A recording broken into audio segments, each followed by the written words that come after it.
Dans les Upanishads,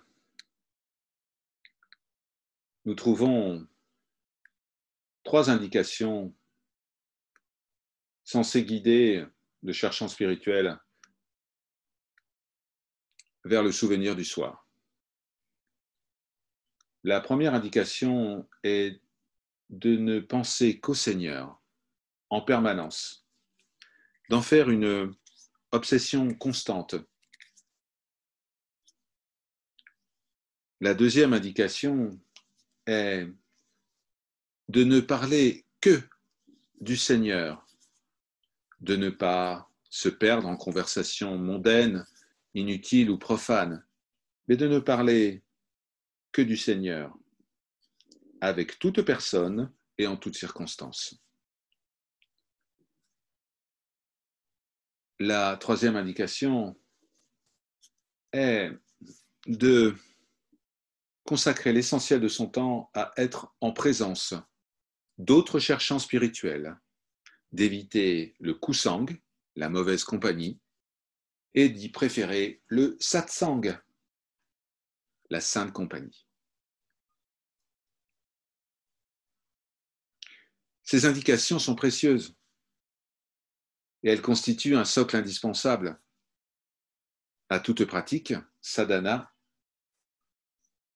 réalisée en vue de se souvenir du soi. Cependant,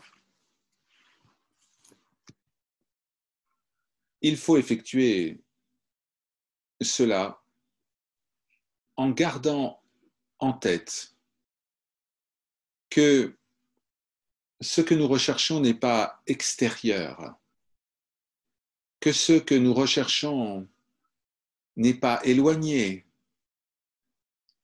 que ce que nous recherchons est déjà disponible. Penser au Seigneur, parler du Seigneur, être en sainte compagnie, c'est se rappeler et affirmer notre véritable nature. Ce n'est pas décrire un état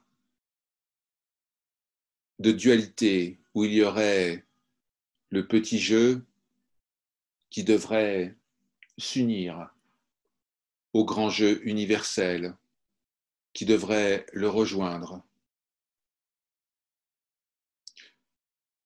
Il n'y a pas de petits jeux qui doivent rejoindre le grand jeu, car rien n'existe en dehors du soi, du jeu universel.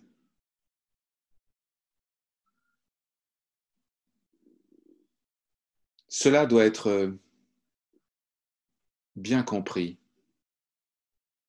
Alors oui, parlons du Seigneur, toujours.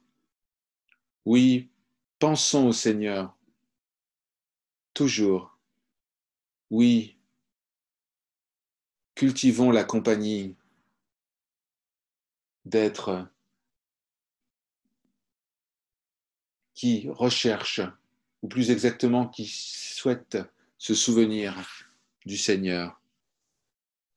Mais ne perdons pas de vue que nous sommes déjà, oui, nous sommes déjà ce que nous faisons mine de rechercher. Par leur grâce, Om Shanti, Shanti, Shanti.